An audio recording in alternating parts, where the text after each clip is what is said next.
Kukhona umkhuba osuvamile ezithandwa zami. Umkhuba wokuthanda befundisa ukudlula uKristu. Kulungile-ke kulamabandla labo befundisa abayiqalile wona. Kodwa ebandleni elifana nelakithi eKatholika, lapho kuyibandla likaNkulunkulu uJesu ayiqalela zilona walimisa edwaleni linguSimon Petro. Ukuthanda umfundisi ukudlula uKristu kuyingozi.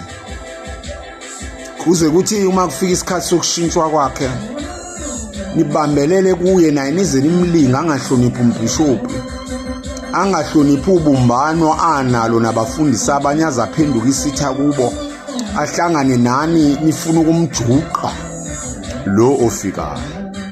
Athi noma esehambile nimlandele, niye la ekhona ningamniki ithuba lokubathanda afukanyezwe amakholwa lawo uNkulunkulu asemupha ukuba waluse. La kufundwe khona namhlanje ngokaLuka chapter 4:42 uJesu waphuma wayendaweni eyihlani ixuku zamfuna, zafika kuye impela zambamba ukuba angamuki kuzo. Kumele samukele ukuthi abafundisi bayashintshwa abafowethu. Mase sifikile isikhathi usehambile, samukele ufikayo. Kahle hlekwa lo ohambayo sesimthanda kangaka, eqinisweni wafika singamfuni kwayena. Wafika bese ehamba akahamba.